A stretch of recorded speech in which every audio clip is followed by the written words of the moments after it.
마라나타 할렐루야 투어 요한계시록 21번째 시간입니다. 지난 주간에 영상을 올리지 못했는데요. 컴퓨터가 고장이 났습니다. 이 검수리 센터에 맡겨서 날아간 자료들을 찾아내고 포맷을 다시 하는 등 그래서 지난 주간 영상을 올리지 못했습니다. 양해를 구합니다. 오늘은 계시록 마지막 장인데요. 제가 과거에 요한계시록 강의를 할 때는 한번 강의하는데 약 한 2년 정도 시간이 걸렸습니다. 100시간 이상 소요되었는데요. 이렇게 유튜브 영상으로 오늘까지 21시간 만에 마치게 되었습니다. 많이 부족하다 그런 생각을 합니다.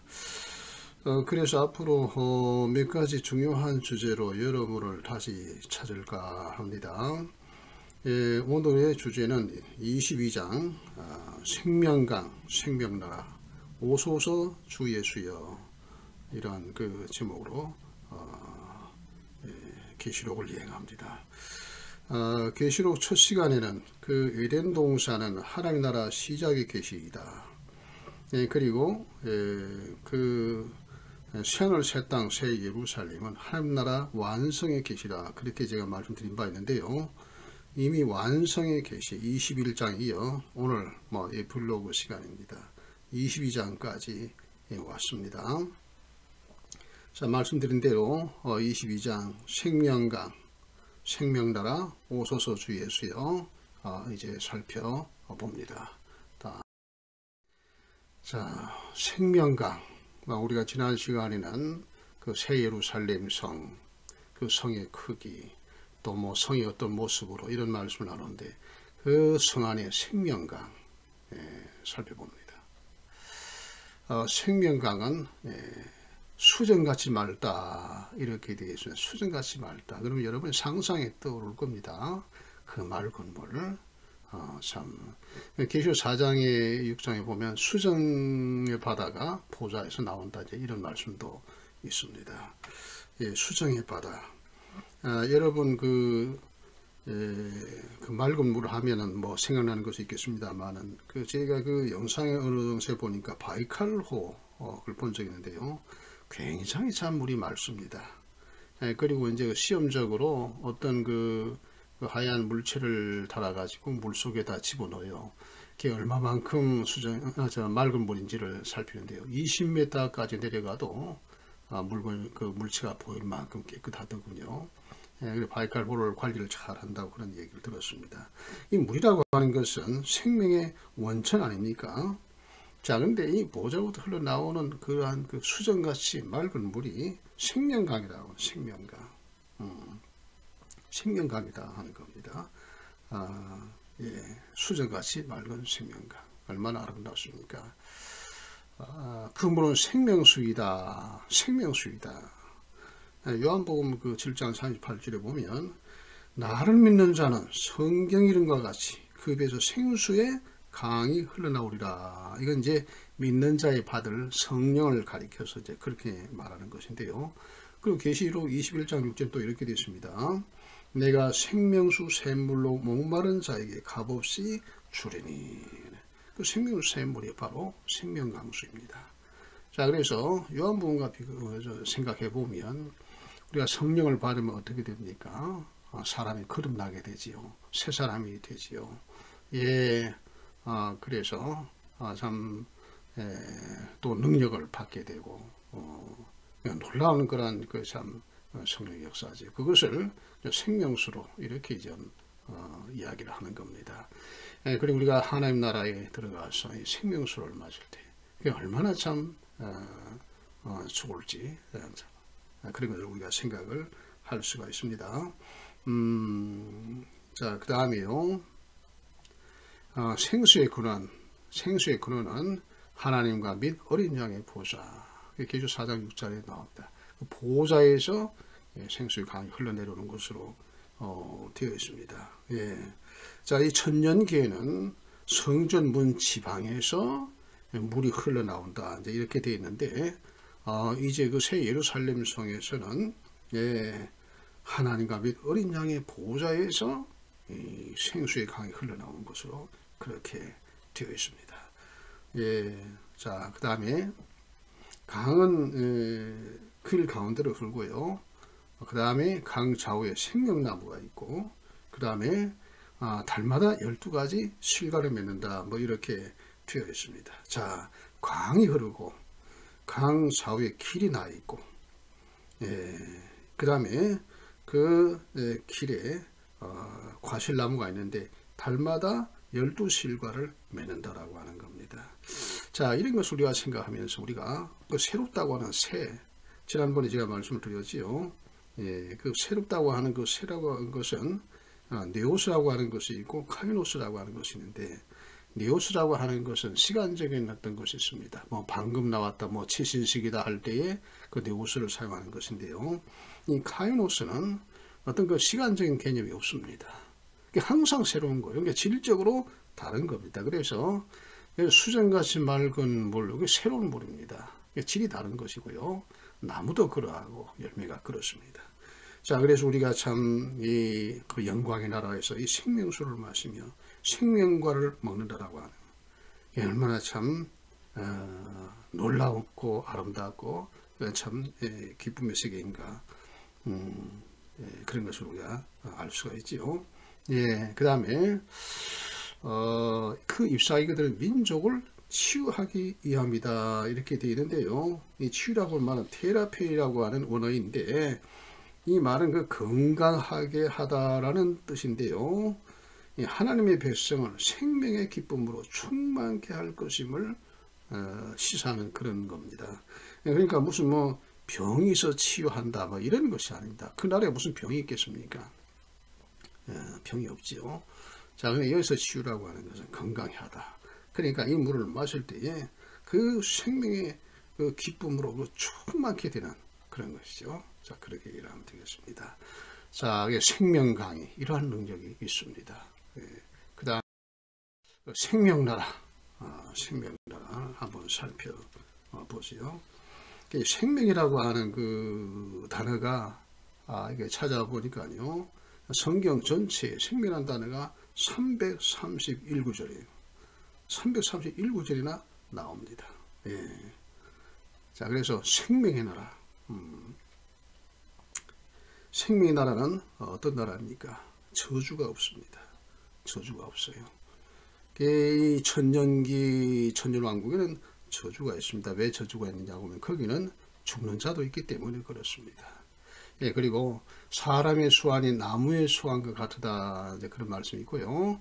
예, 그 다음에 100세가 어린아이고 100세 못 되어 죽은 자는 저주받은 것이라 그렇게 되어 있어요. 그 왜 그런 것이 있습니까? 죄성이 있기 때문에 그렇습니다. 그래서 육체를 가지고 부활의 몸이 아닌 그냥 육체를 가지고 들어가는 사람은 여전히 그 죄성이 있기 때문에 죄가 있어요. 예, 자, 그래서 죽음이라고 하는 것은 저주입니다. 그래서 천년왕국기에는 그 땅에 다 저주가 있지만은 이 새하늘 새 땅 새 이루는 다시는 저주가 없다 하는 겁니다. 계시록 21장 4절에 모든 눈물을 그 눈에서 씻기심에 다시 사망이 없고 애통하는 것이나 곡하는 것이나 아픈 것이 있지 아니하리니 처음 것들이 다 지나갔습니다. 그래서 다시는 저주가 없다 하는 겁니다. 자, 그 다음에 이제 성 중앙에 하나님과 어린 양의 보좌가 있다 이렇게 되어 있는데요. 이 땅에 그 새하늘 새 땅 새 예루살렘에 저주가 없는 이유가 뭡니까? 거기 보좌, 통치의 중심에 있다라고 하는 거예요. 여러분, 그 나라의 주권이 누구에게 있습니까? 하나님께 있습니다. 어린 양에게 있어요. 예.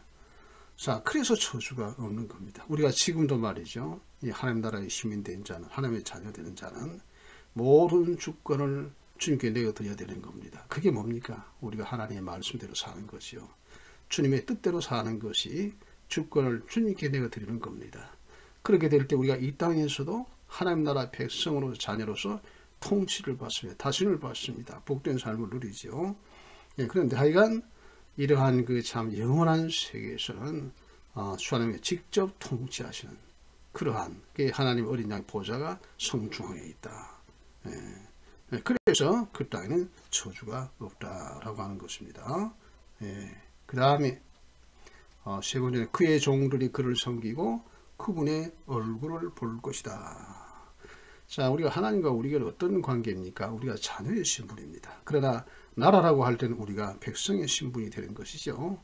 네, 그리고 하나님께서 각자에게 사명을 주신다고 말이죠. 뭔 할 일을 주시는 거예요. 직분을 주신다. 그럼 우리 종이 되는 겁니다. 그래서 우리는 하나님의 자녀인과 동시에 하나님의 백성이고 또한 참 직분을 사명을 감당한다라고 하면 종이 되는 것이죠. 네. 자, 그래서 우리가 이 영원한 천국에 뭐 무의도시가는 그런 나라가 아니에요. 그런 것이 아니고 하나님께서 우리에게 무엇을 감당해야 할 사명을 다 주시는 겁니다. 각자의 은사에 따라 하나님께서 주시는 것이죠. 그래서 우리가 종으로서 그분을 섬긴다. 그분의 얼굴을 볼 것이다. 그 친밀함을 나타내는 것이죠. 자, 그래서 많은 사람들이 그런 생각을 해요. 도대체 그러면 영원한 천국에서 우리가 무엇을 할 것이냐? 그건 잘 모르겠어요. 가면 하나님께서 할 일을 주시겠죠. 저는 과거에 이런 생각을 해보았습니다. 영광의 나라에 들어갈 때 이 우주에 보면은 얼마나 많은 별들이 있습니까? 제가 어렸을 때 누군가 그런 얘기를 하는 것을 들었습니다. 교수가 그런 얘기 한 것을 들었는데요. 이 우주의 끝에서 저 끝까지 가려고 하면 제가 지금 기억하기로는 약 한 44억 광년이 걸린다고 합니다. 빛의 속도로 44억 광년. 어마어마한 그런 참 시간들이죠. 그 안에 엄청난 그런 수많은 별들이 있는데요. 자, 그 별들을 다 돌아보고 여행도 하고 그렇게 하지 않을까 그런 생각을 해보았어요. 그건 모르겠습니다만은 하나님께서 그 놀라운 우주를 만드시고 그냥 구경이나 하라고 그냥 신화 지으라고 그냥 찬송하라고만 그렇게 만드셨을까? 분명히 할 일이 있을 것이다. 그런 생각을 해보았습니다. 그러나 이제 우리가 하나님 나라에 가보면 모든 것을 알 수가 있겠지요. 자, 그 다음에 그의 이름도 종들의 이마에 있다. 소유의 표시입니다. 소유의 표시예요. 자, 사탄은 자기 소유의 표시를 하려고 하지요. 마지막에 표를 주어서 666 표를 주어서 자기의 소유를 삼고 그래서 멸망에 가져가는 그런 참 악한 일을 하지요. 그래서 누구든지 두 가지 소유의 이름이 있습니다. 하나는 하나님의 소유의 이름이 있고 하나는 사탄의 소유의 이름이 있겠지요. 하나님의 소유된 것이 얼마나 복되고 아름답습니까? 베드로전서 2장 9절에 이런 말씀이 있습니다. 너희는 택하신 족속이요 왕같은 제사장들이요 거룩한 나라에 그의 소유된 백성이니 이는 너희를 어두운 데서 불러내어 그의 귀한 빛에 들어가게 하시니 아름다운 덕을 선포하게 하려 하심이라. 아멘.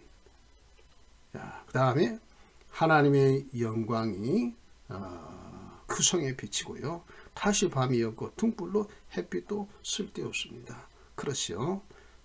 그분의 백성이 세세토록 왕노릇 하리라. 그의 영광을 누릴 것이다. 이런 이야기입니다. 자, 이곳이 바로 생명나라, 영광의 나라. 우리 주 하나님과 함께 살 그러한 나라라고 하는 겁니다. 얼마나 복된 나라입니까? 우리 주님을 찬송합니다. 그 다음에 이제 도표를 한 두 가지 보여드릴 텐데요. 한번 보시죠. 자, 에덴 동산과 천국을 비교한 도표를 보여드립니다.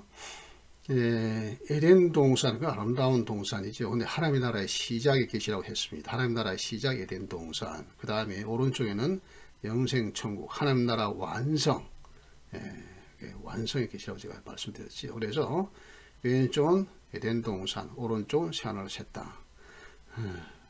자, 그래서 처음 하늘과 처음 땅이 계시록에 와서 새하늘과 새 땅. 그 다음에 생명과 나무의 강들의 장식이 나오죠. 에덴 동산에 계시록에서는 생명나무와 생명수의 강, 아담과 하와가 어린 양과 신부로. 사단의 유혹이 있었습니다만은 사단은 멸망을 당하게 되고 아담이 하나님을 두려워하였지만 새 세계에서는 하나님과의 치밀한 관계. 그 다음에 저주의 선언이 있었지만 새 세상은 저주가 제거된다. 죽음이 시작되었지만 죽음이 제거된다. 에덴 동산에 쫓겨났지만 새 예루살렘에 들어가게 된다. 천사들의 출입을 막았지만 천사가 나간 입성을 환영하는 이런 것을 여러분들이 정지 화면으로 이렇게 해서 한번 뭐 스크랩을 해 놓으면 좋을 줄로 압니다. 그 다음 도표를 보시죠. 천년 왕국 수도의 강과 새 예루살렘 강을 비교합니다. 왼쪽은 천년 수도, 오른쪽은 새 예루살렘입니다. 자, 강의 근원, 천년 수도인 성전문 지방, 아까 이야기했었죠. 에스겔 47장 이하에 보면 나옵니다. 성전문 지방에서 물이 솟아나와요. 새 예루살렘에서는 어린 양과 하나님과 어린 양의 보호자에서 생수 흘러나오지요. 천년 수도에서는 그 성전 문 지방에 흘러나오는 물이 사해바다, 아라바라고도 합니다만은 그 바다로 흐르지요. 새 예루살렘 길 가운데로 흐른다. 또 천년 수도에서는 그 물이 소성의 강이다. 그 다음에 새 예루살렘 생명수 강이다. 그다음에 천년 수도에 각종 실과나무가 있다. 그 다음에 새 예루살렘 생명나무가 있다. 그 다음에 달마다 새 실과를 맺는데요. 새 예루살렘의 생명과는 말이요. 달마다 12가지 열매를 맺는데요. 달마다 12가지. 전혀 다른 것이죠. 자, 천년수도에서는 약재로 사용, 그 잎사귀가 약재로 된다. 그 다음에 새 예루살렘은 만국을 치료하는 것이 된다. 그게 무엇인지를 제가 아까 이제 말씀을 드렸지요. 뭐 병이 있어서 치유를 하는 게 아닙니다. 그 생명을 충만케 하는 것이죠. 자, 이렇게 이제 두 가지 도표를 보여드렸습니다. 그 다음에 생명과 생명나무 이렇게 되는데요. 자, 이것은 제가 인터넷에서 가져온 그림입니다. 이건 어느 분이 그렸는지 이건 제가 잘 모르겠습니다만은 아주 참 잘 표현된 그림이다 이렇게 생각하는데요. 자, 여기 이제 중앙에 그 생명나무가 있습니다. 12과실을 이렇게 표현을 했고요. 사자 어린 양과 함께 있는 그런 모습, 그리고 꽃들과 수목들과 그리고 생명강 이렇게 되어 있습니다. 자, 이 그림을 보면 여러분 무엇을 느낍니까? 생명이 풍성한 생명. 아까 그 참 성경에 생명이라는 단어가 331구절 나온다고 했죠. 생명의 그 풍성함을, 넘쳐남을, 충만함을 봅니다. 그 다음에 여기에 또한 평화가 충만한 걸 보고요. 여기서 참으로 말할 수 없는 안식을 느낄 수 있는 그러한 모습입니다.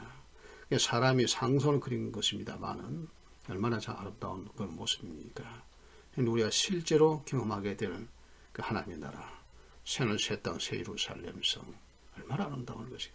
자, 이러한 그 나라를 주님께서 준비하고 계시죠. 너희 마음에 근심하지 말라. 하나님 믿으니 또 나를 믿으라. 내 아버지 집에 갈 곳이 많도다. 그런 말씀 하셨지 않았어요? 그래서 이러한 그 영원한 그 안식의 세계를 준비하시고 우리를 기다리신 주님이시다. 할렐루야. 주님을 찬양합니다. 자, 다음을 보시죠. 이제 마지막으로 오소서 주 예수여 6절에서 21절까지를 살펴보도록 하지요. 자, 어린 양의 공고입니다. 천사를 통해 보이신 말씀이 있는데 이 예언의 말씀은 속히 될 일이다. 또 이 예언의 말씀을 지킨 자가 복이 있다. 자, 그런 내용입니다. 자, 이 예언의 말씀이 결코 속히 될 일이다. 왜 이런 말씀을 합니까? 하나님 나라의 소망을 두라. 왜냐하면 장차 큰 환란 때가 올 텐데 그 환란의 때에 우리가 어떻게 이 환란을 이겨 나가겠습니까? 반드시 이 환란은 속히 지나갈 것이고 영원한 영광의 나라가 올 것이고 이 말씀이 결코 속히 될 일이니 그래서 이제 힘을 얻고 소망 가운데 이기라고 이런 말씀을 주는 것이죠. 자, 이 예언의 말씀을 지키는 자가 복이 있다. 참 무슨 말입니까? 앞에서 이 예언의 말씀을 읽는 자와 듣는 자와 그 가운데 기록된 것을 지키는 자가 복이 있다. 그런 말씀이 있는데요. 여기서는 그 앞부분 두 가지 빠졌습니다. 왜냐고 하면 이제 읽고 들었으니 남은 것이 뭐겠어요? 지키는 자입니다. 그래서 지키는 자가 복이 있다. 그래서 그 계시록에 이 예언의 말씀을 지키는 그에게는 계속 그 지키는 이라고 하는 말이 많이 나오는 거예요. 그러니까 그만큼 참 싸우라는 것이죠. 반드시 이겨야 된다는 것이죠. 그래서 이 말씀을 우리가 읽고 힘을 얻고 소망 가운데 있는 성도들은 어떠한 환난이나 공고나 핍박이 온다 할지라도 넉넉히 그러한 것을 이기고 승리자가 될 수 있는 것이죠. 자, 그래서 여기서도 권고를 합니다. 말씀을 지키는 자가 복이 있다. 그 다음에 이제 인보하지 말라, 때가 가깝다 그런데요. 여러분 오늘날 이 어느 교회에서 통해서 이 은혜 말씀을 덮어둔 교회가 인보한 교회가 있다라고 하는 얼마나 안타까운 일입니까? 또 주의 종들 가운데서 아직 아예 계시록을 덮어버리는, 인봉해버리는 그러한 목사도 있다. 아니 참 안타까운 일입니다. 참 인봉하지 말라고 그러는데 일반 성도도 마찬가지입니다. 계시록 읽기 싫어하고 듣기 싫어하고 봉해버리는, 그래서는 안 됩니다. 그래서는 안 되죠. 지금은 얼마나 때가 가깝습니까? 주님 오실 때가 얼마나 가까워요. 오소서 주 예수여 하려고 하면 우리가 준비해야 되고 이 계시의 말씀 우리가 보아야 합니다. 인봉하지 말라, 때가 가깝다. 자, 그 다음에 각자의 길을 내버려둬 행한 대로 갚아주리라. 이게 무슨 말씀입니까? 11절에 보면 불의를 하는 자는 그대로 불의를 하고 더러운 자는 그대로 더럽고 의로운 자는 그대로 의를 행하고 거룩한 자는 그대로 거룩되게 하라. 내버려두라는 거예요. 내버려둬. 그럼 어떻게 됩니까? 죄의 죄를 더하는 자, 저주의 저주를 더하여 가는 자가 있고 어떤 이는 하늘에 날마다 상급을 쌓아가는 그런 삶이 사는 자가 있지 않겠어요? 자, 그래서 행한 대로 갚아주리라. 우리에게 참 그렇게 참 고민하는 말씀이에요. 행한 대로 갚아줄 거다. 정신을 차리고 하늘에서 한 수만으로 살라. 하나님 나라를 바라보고 살라. 제가 항상 기도할 때 하나님 오늘도 우리 하나님 나라의 길이 있게 하시고 생명길이 있게 하시고 의의 길이 있게 하시고 그러한 기도를 항상 드리고 우리 성도들에게 또 자손들에게 그런 기도를 항상 드립니다. 자, 그 다음 보시죠. 그 두루마기를 빠는 자들은 복이 있다. 거룩하게 살라고 하는 것이죠. 자, 그런데 이제 킹제임스 성경에서는 이 14절의 내용이 이렇게 되어 있습니다. 그의 계명들을 행하는 자들은 복이 있나니, 이렇게 번역이 되어 있습니다. 그래서 두루마기를 빤다. 결국 이것은 참 항상 그 거룩함을 유지하라고 하는 것인데요. 그것은 계명들을 행하는 자예요. 말씀과 기도로 거룩하여 지느니라. 그런 거 아니겠습니까? 다음을 보시죠. 악한 자들은 성 밖에 있으리라. 이렇게 되었습니다. 악한 자들은 성 밖에 있으리라. 악한 자들이 누굽니까? 개, 술개, 행음자들, 살인자들, 우상숭배자들, 거짓말 지어내진 자들. 자, 성 밖에 버림을 당한다. 성 안에 없다. 다른 말로 하면 성 안에 이런 자들이 없으니 이 성은 얼마나 아름다운 성이냐, 복된 성이냐 하는 그런 내용을 되는 겁니다. 자, 나 예수는 다윗의 뿌리요 자손이 곧 광명한 새벽별이다. 성령과 신부의 말 오라. 듣는 자도 오라. 목마른 자도 오라. 원하는 자는 값없이 생명수를 받아. 지금도 초청하세요. 지금도 초청하세요. 성령과 교회가 초청을 해요. 제발 예수 믿으라고. 제발 하나님 나라에 들어오라고. 제발 참 이 생수를 받으라고. 지금도 초청합니다. 그러나 언젠가 이 초청이 사라질 때가 올 겁니다. 여러분 가운데 아직 주님을 알지 못하는 자들, 그런 자들이 있지 않겠어요? 여러분, 참 성령의 그러한 그 마음, 우리 주님의 마음을 가지고 생명 없이 살아가는 자들, 참 불쌍히 여기며 참 복음을 전하는 여러분 되기를 바랍니다. 이 은혜 말씀을 듣는 모든 자의 경고를 합니다. 기록들 외에 더하면 기록된 재앙들을 더할 것이고 기록들을 제하면 생명나무와 거룩한 성의 참여를 취하리라. 그래서 이 은혜의 말씀이 얼마나 중요한가. 얼마나 중요한가. 그러니까 더하지도 말고 빼지도 말라는 거예요. 중요한 말. 이게 성령의 감동으로 기록된 것입니다. 사람이 고안해서 기록한 것이 아니에요. 그러니까 이것을 갖다가 뭐 더하거나 제하면 아니 된다라고 하는 거예요. 자, 그런 의미가 있습니다. 자, 그 다음에 내가 진실로 속히 오리라. 아멘. 주 예수여 오시옵소서. 그래서 이 오소서 주 예수여, 이제 그런 그 마지막 주제로 이렇게 말씀을 상고하는데요. 항상 우리가 준비하는 삶을 살면서 오소서 주 예수여 늘 그렇게 우리가 서야 될 줄 압니다. 주 예수의 은혜가 모든 자에게 있을지어다. 예, 제가 이 말씀을 다시 선포합니다. 주 예수의 은혜가 모든 자에게 있을지어다. 아멘. 여기까지 마칩니다. 예. 다음 시간에는요, 적그리스도에 대해서 한번 좀 살펴보려고 합니다. 뭐 과거에 다 했습니다만은 이 주제 가지고 나머지 한 시간을 좀 하고요. 또 좀 다른 주제 가지고 좀 해보려고 합니다. 그리고 이것은 이제 혹이라도 잘 모르겠어요. 다음 주에 못 올리게 되면 그 다음 주에 이제 올릴 테니까 이제 그렇게 아시기를 바랍니다. 감사합니다. 다음에 뵙지요. 할렐루야.